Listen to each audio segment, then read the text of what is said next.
While it was certainly a disappointing season for the Major League team, they had several prospects step up in the 2025 season for the Atlanta Braves. We'll talk about those breakout prospects, and I'll give you my postseason predictions on today's episode of Locked On Braves. So let's get into it.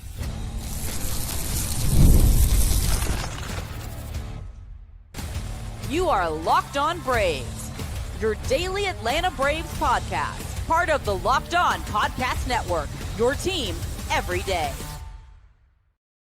Hey, welcome back to Locked On Braves, part of Locked On Sports Atlanta, where we cover your favorite Atlanta sports teams each and every day. I'm your host, Jake Mastroianni. You can follow me on social media at shortstopball. Check out the podcast there at LockedOn_Braves on X and Locked On Braves on Instagram. If you're new and you're watching this on YouTube, please do me a huge favor. Hit that subscribe button. We're just over a little over 100 subscribers from 15,000. Hoping to get there by the World Series. You can help me get there. All you got to do, click that little button right there. You can also hit the thumbs up button and leave me a comment down below so others can find us here on YouTube. Continue to grow this great community. I appreciate all the support you gave me on yesterday's episode, the goodbye to 2025. A lot of kind comments, both those who were there with me live and in the comment section. So thank you so much for all of that. You want to give me some more kind comments and you're on the audio side, you can leave a 5-star review on Apple, Spotify, or wherever you get your podcast. Thanks so much for making us your first listen of each and every day. Today's episode, we're going to take a look at the breakout prospects from 2025. Some names that honestly, I didn't even really know or pay much attention to coming into the season that are now certainly on my radar, including many position players as well, which is nice to see for the Atlanta Braves. And in the final segment, I'm going to give you my postseason predictions, and I want to hear yours as well. So let me know if you're here with me live or in the comments section down below. Today's episode is brought to you by FanDuel. Right now, new customers can bet just $5, and if your bet wins, you'll get $300 in bonus bets to use across the app. Download the app today. Well, I agree with Stephen P. here in the comments section. A very blah mood today with no baseball. Spent time with the family, made dinner, ate dinner, put the kids to bed, got downstairs. I haven't even turned on the TV. There's just no reason to. I guess there's a Monday night football game, but who really cares about that? There's no baseball. It is a very blah day, the day after the season ends. Not a ton of big news today, although there were some announcements of managers who were either retired or they were forced to retire, including one we just got here a minute ago, Bruce Bochy stepping down with the Rangers, which is big because we'll see what happens, but they could just promote Skip Schumacher to be their manager, and that takes one big managerial candidate off the board if that's going to be the case. So several, like I said, there's going to be several coaching positions that are open this year, and we still don't really know about the Atlanta Braves. Rocco Baldelli is out in Minnesota, Bob Melvin out in San Francisco, Carlos Mendoza is staying in New York, and Don Kelly is staying in Pittsburgh. But we could see more come available. Like I said, Texas job is now open. Don't know what's going to happen with Ron Washington in Los Angeles. So it's going to be a very active couple of weeks, mostly on the coaching side. We heard nothing from the Atlanta Braves, which again leads me to believe that Snitker's trying to talk his way back into another season. We'll see how that conversation goes with Alex Anthopoulos. But let's get into the meat and potatoes of this episode. I want to talk prospect breakouts. Which prospects did I talk about nearly every week on our weekly minor league spotlight episode? And that's really what I did. I looked at some of the numbers, and just full disclosure, I don't get to watch much minor league baseball during the season. That's what I do during the off season. So a lot of these names, I'm going to watch some video on them from the past season, and I will each week I'll break down 2 players leading up to my top 10 prospect list, usually around the end of January, early February. But today, really just went through, looked at some of the numbers, and also just some players that I did, repeatedly mention on our weekly episode. So you'll hear some of those names on here too. But let's start with the breakout hitting prospects. And I think the top one for me is, and maybe this one's not fair because he's a pretty big prospect already, but Diego Torrens. And we didn't get to see a lot of him, just 122 at bats, but he slashed 279, 395, 797, scored 20 runs, drove in 13, no home runs, but 24 stolen bases, 23 walks with a 15.6% strikeout rate, and 32 strikeouts with a 21.8% strikeout rate, and still just 17 years old. So I talked about this with Jose Perdomo, and really all of these big time international signing prospects, what I'm really looking for at those lower levels are the walk to strikeout rate, because that's going to tell me what type of plate discipline and approach that they have. Because as you saw with Michael Harris a lot this year, you can be the most talented player in the world, but if you don't know what you're swinging at, it's not really going to matter. 22% at the DSL level, not great, but again, he was 17 years old, so give him a little bit of a pass there. But the overall numbers were just spectacular. And maybe the Braves finally hit on one of these top international hitting prospects. They've done pretty good on the pitching side, as they have in all things, but I'm hopeful that Diego Torrens is going to be the big one on the hitter side of things. So it's exactly what you wanted to see from your top international prospect. You want to see them go to the DSL and you want to see them dominate. And I feel like he did that for the most part. Had some injuries at the end. They kind of limited some playing time. That's also become a theme for their top international signings, whether it was Emilio Severus, Jose Perdomo, now Diego Torrens. All their top international guys seem to get hurt at some point.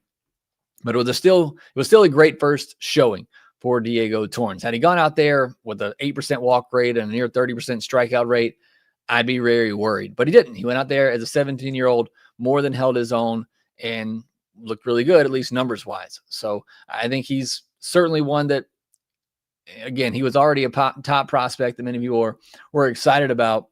Yeah, Joe, I hope to see Diego Torrens in Augusta sometimes next year. I would imagine he's going to start in the Florida Complex League next year, but if he does similar things there like he did in the DSL, I would not be surprised at all if we get to see him bumped up to Augusta at some point next season. The other one, and this may be the actual top one, is David McCabe. 2025 overall for David McCabe between Double-A and AAA, 133 games, /275, 367, 426. I would like to see the slug a little bit higher for him, but again, played most of his year in the Southern League, which very much suppresses power. 793 OPS, 27 doubles, 14 home runs, 71 walks to 121 strikeouts, only played in 35 games in 2024. So was working his way back from injury and had a really, really good season. End of the year at AAA, 28 games there, /235, 321, 398, a 719 OPS, but had a really good final week. Took him a bit to get on track. 434 slug and 813 OPS in 105 games in the Southern League is really, really impressive because, like I said, that's a tough league for hitters, especially for power hitters. So it was a big year for Dave McCabe, made some big strides. I don't know where you play him because when I have watched him in the past at third base, it was a nightmare. I would imagine he's probably better suited for first base, but obviously he's not going to be playing there anytime soon. So I don't know where you put him, but definitely might be one of the better bats in the system right now, and was a big year for David McCabe. And also a big year for Isaiah Drake and the strides that he made with the plate discipline. In 116 games this year across single-A and high-A, /272, 342, 356 with a 111 WRC plus, 6 home runs, 46 steals, a 9.5% walk rate, and a 21.3% strikeout rate. That's after striking out over 35% of the time in 2024. You talk about Hurston Waldrop on the pitching side and how nobody turned around their season as much as he did. I don't know that anybody turned around a season from one to the next as much as Isaiah Drake did. I mean, you're talking about cutting down a strikeout rate over 10%, and a guy that always had a lot of tools. They drafted him as a high schooler out of Georgia, but he looked overmatched coming into the league. Whether it was his first professional bats after getting drafted or last year, he looked overmatched, and it was a drastic change for him this year. And if that change continues and he grows, maybe gets into a little bit more power, but even if he doesn't get into the power, I mean, if he's a guy that hits 260, 270 and can steal 40 plus bases, I mean, it's still a really good player. So very much impressed with what Isaiah Drake did this year. I'll run through a couple other names on the hitting side. Patrick Klowizy in 2025 across high end Double-A, /254, 335, 346 with a 112 WRC plus, 70 home runs, 79 steals, 9.7% walk rate, and just an 18.1% strikeout rate. Probably nothing more than a fourth outfielder, but maybe plays his way into a starting role. Certainly something to watch. John Hill as well, 2025 across single-A and Double-A. Went straight from Augusta to Double-A, which is interesting. 107 games, /252, 348, just a 366 slug, 7.2 714 OPS, but had 25 doubles to go along with 7 homers, 61 walks. That's a 12.4% walk rate, and 71 strikeouts, just a 14.5% strikeout rate. Also had 54 stolen bases. Just turned 19, turned 20 in May. Very interested to go back and watch video on Hill. When he got moved to Double-A, strictly played shortstop. I think he was only there for like 6 games, so it's a small sample size. But did play some third base as well, which tells me they think he can at least stay on the left side of the infield and has the arm for it. It's just a matter of, does he have the range? Does he have the instincts? Does he have the quick hands? That's what I cannot wait to go back and watch this offseason. John Hill's definitely going to be one that I'm diving into very deeply. Eric Hartman, 83 games at Augusta, /248, 344, 374, a 114 WRC plus, 5 home runs, 44 stolen bases, a 10% walk rate, 23% strikeout rate, just 19, and was his first year professionally.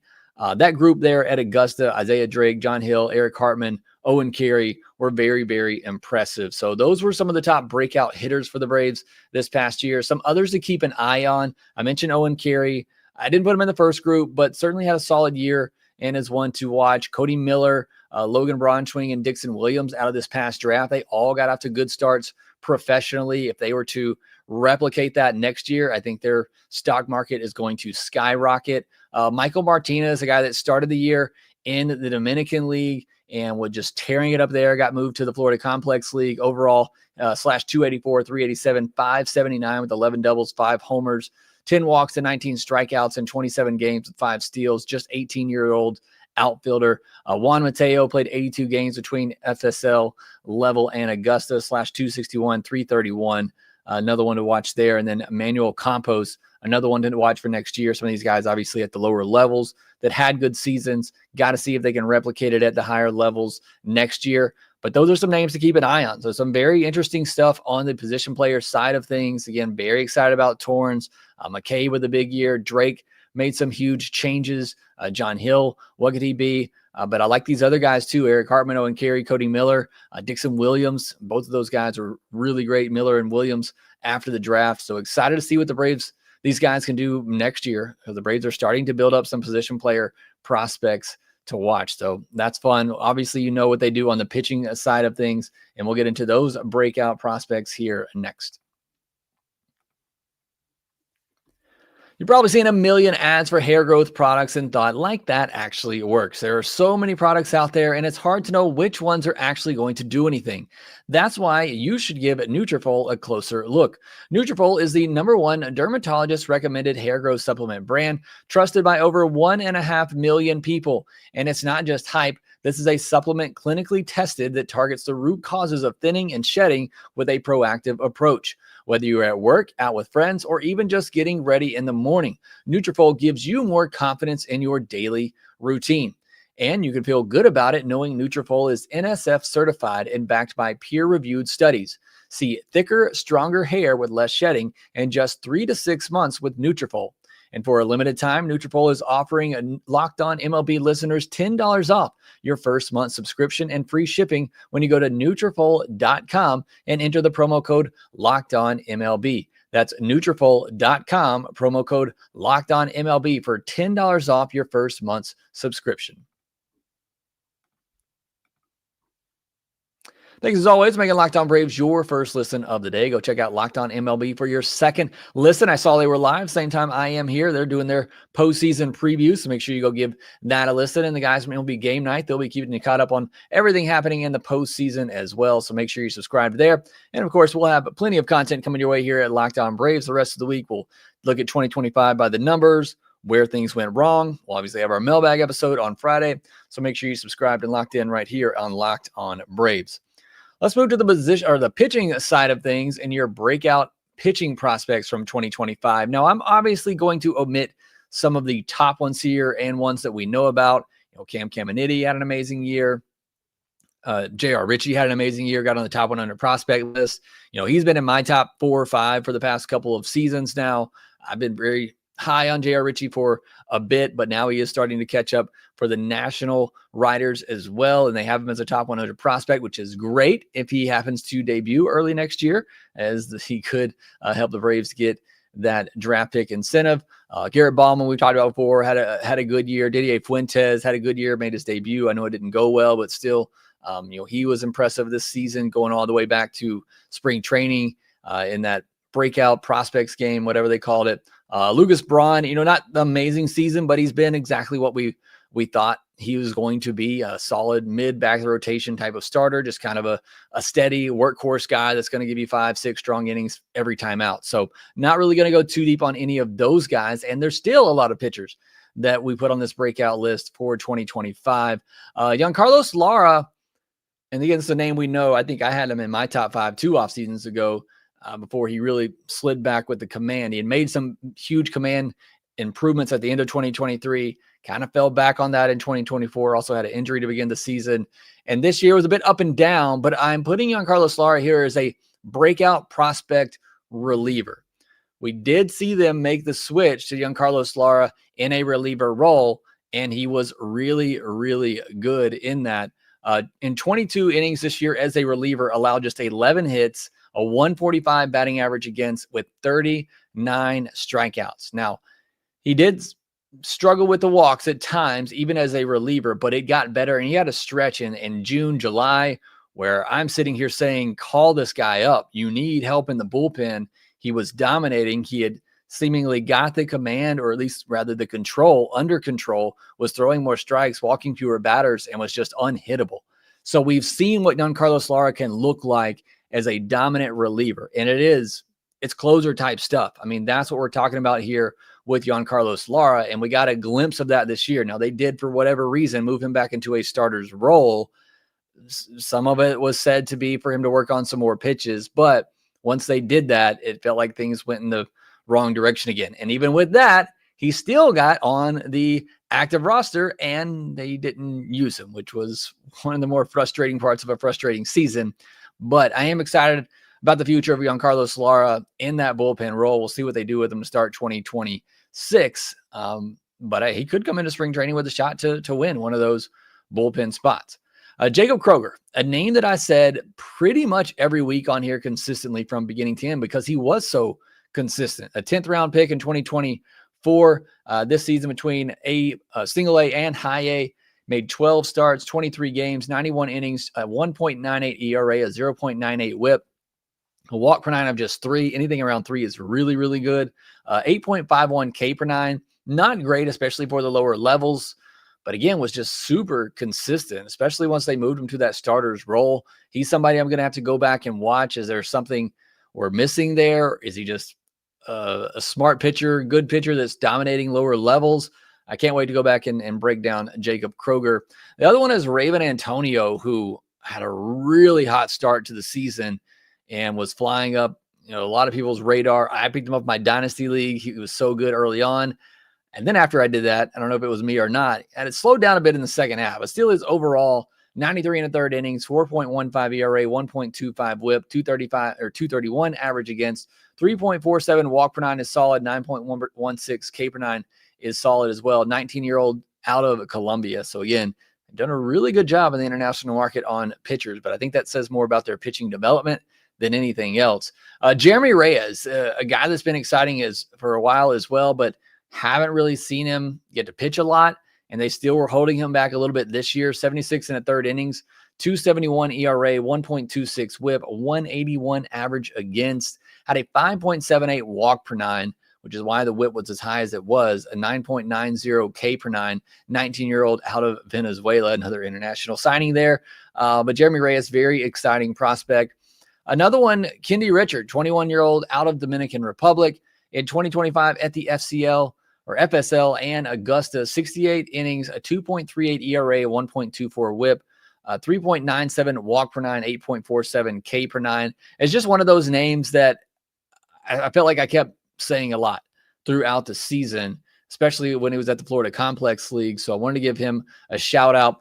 And then a couple of relievers that, again, I said pretty much every week, Blayne Abeyta and Ryan Baourosa. Those two names, again, if you listen to the weekly minor league spotlight segment, They came up pretty much every week as relievers, which tells you how good they were. And look at these numbers, and it will confirm they were indeed outstanding. Blayne Abeyta at Double-A, 51 innings, a 2.29 ERA, a 1.06 whip, 187 batting average against, 3.53 walk per nine. Really good for a reliever, 12 K per nine, outstanding for anybody.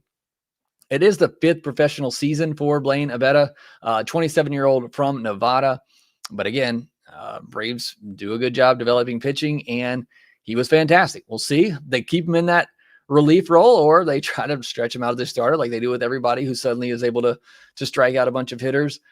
But I'm excited about Abeyta and Baourosa, and I'll give you Baourosa's numbers first. But 2025 for Ryan Baourosa, at a high A and Double-A, 53 and 2/3 innings, a 2.52 ERA, 0.95 whip, a 128 batting average against, 4.7 walk per nine is not great, but a 12.75 K per nine will certainly make up for that as a reliever. 25-year-old out of South Dakota State. Why I'm so excited about those two guys, because I talk about it all the time. The Braves are terrible at, as great as they are at developing pitching, they're not that great at developing good relievers.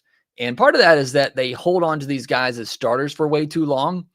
But the fact you got two guys that are mid-20s, been around a little bit, and they're having outstanding years, big strikeout numbers.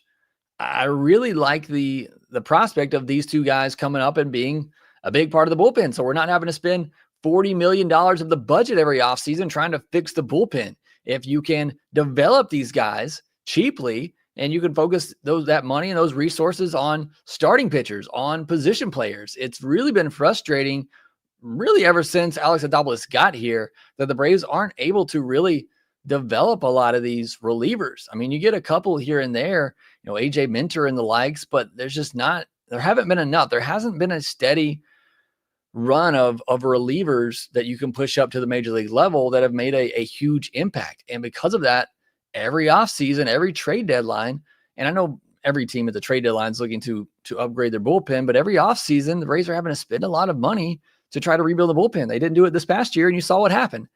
So it's good to see this, guys like Jhancarlos Lara, Daysbel Hernandez, Hayden Harris if he gets a chance. But now you got others coming up too, like Abeyta and Baourosa, that could play a big role perhaps next year. Others to watch on the pitching side, Cade Woods, who they just drafted. Again, if they were to keep him as a reliever, I think he could shoot up pretty quickly. Struck out 16 batters in 13 and 2/3 innings with 3 saves after getting drafted. Big time arm in college, just couldn't stay healthy. Keep him as a reliever, let him fly through. All right, I'm not going to get on that soapbox again. I'm going to let it go. But some others to watch too: Ethan Bagwell, Luke Sennard, Daner Matos, and Roddy Reyes. Both those last two guys in the DSL had some good strikeout numbers. Obviously, we know about Roddy Reyes and his triple-digit fastball. Really struggled with the walks, but those are two to watch. And then Bagwell, Sennard, two pitching prospects they got in the 2024 draft that had some solid seasons. Obviously, they were taking things slow, but as they develop and get stretched out next year, I think they got a chance to really be that next wave or part of that next wave of pitching prospects. So let me know what you think down in the comment section below. Which of these prospects are you most excited about for 2026? Did I miss some of these breakout prospects? Let me know which ones I might have missed in the comments section. All right, next we'll get into our postseason predictions. So if you're here with me live, go ahead and start putting those predictions in. I'll get into all of mine here next. The NFL season is here. The Major League Baseball postseason is here, and FanDuel is making sure you're ready for kickoff and first pitch with a can't-miss offer. Right now, new customers can bet just $5, and if your bet wins, you'll get $300 in bonus bets to use across the app. FanDuel allows you to bet the way you like with player props, building same-game parlays, or even jumping in as the action unfolds. It makes every game a little bit more exciting, whether you're watching your team or just keeping an eye on your fantasy lineup. Maybe you're hate watching in the postseason. You want to make sure the Phillies don't win at all. You can do that on FanDuel too. I was taking a look at the player awards out there. I think they moved on to postseason awards, so I don't see the awards they have for the regular season. But last I looked, they had Cade Horton as the favorite for the Rookie of the Year, which I think is a complete sham. No disrespect to our sponsors in FanDuel, but you can go check that out at FanDuel.com. Also, make sure you visit FanDuel.com/playsafe for tools and resources to help you stay in control of the way you play. So, are you ready? Download the FanDuel app now by visiting FanDuel.com to get started. That's FanDuel.com to place your first $5 bet.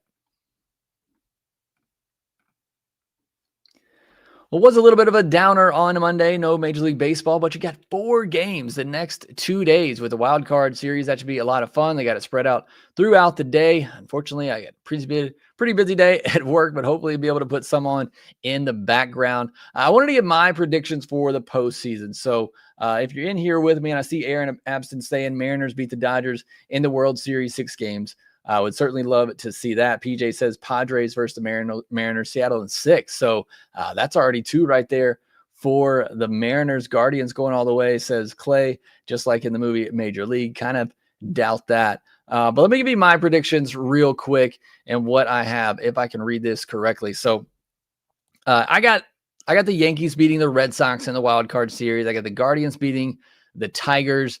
I just think the Yankees are playing better baseball right now, offensively. And Max Fried, Garrett Crochet, I'm assuming those guys go in game 1. That's be a real fun one too. The only thing that really bothers me about the Yankees is when I watch them play, that defense is atrocious. And those little things matter in the postseason. But I just don't think the Red Sox have the firepower to keep up with the bats right now. If Aaron Judge hits like he's been hitting lately, I think that series is a wrap for the Yankees, who will be at home. And the other American League wildcard series, the Guardians are just playing way too well right now. The Tigers obviously been going in a different direction. Take J-Ram. I think he's one of my favorite players in baseball. I guess I shouldn't say I think. I know what I'm thinking, but he is one of my favorite players in baseball. So I'd love to see him get some love in the postseason. They're pitching outstanding right now. Tanner Bybee, Gavin Williams, there's another pitcher in there that I can't remember off the top of my head right now that's also been pitching great here lately, but I just like the Guardians. I think they're going to win that. And then on the National League side in the wild card series, I got the Cubs over the Padres. I think that's going to be a very interesting series. Cubs are playing much better. The pitching's been, I think they can piece it together a little bit. Padres do have a better bullpen. If this becomes some games that are decided late, I think that would favor the Padres. If this were in San Diego, I would easily give it to the Padres, but it's not. And I think the Cubs are just a better team right now, a more well-rounded team. So I'm going to go with the Cubs over the Padres. And then I didn't even put much thought into this one, the Dodgers over the Reds. I would love nothing more than the Reds to take down the Dodgers in that wild card series, but I just don't think it's going to happen. And then in the division series, I got the Yankees over the Blue Jays. I really didn't want to do that. I really went in wanting to pick the Blue Jays. I don't know about their starting rotation. And it's not that I love the Yankees starting rotation either, but I do think the Yankees lineup right now is a little bit deeper. I don't know the status of Bo Bichette, and that might change things a little bit for me. I think that's going to be a tight series. I think it's a toss-up, but I also go with a team, if it's even like that, and a team started in the wild card round, I give them a little bit of edge because I do think there is, if you can get to that wild card round, I think it does give you a little bit of momentum going into the next one.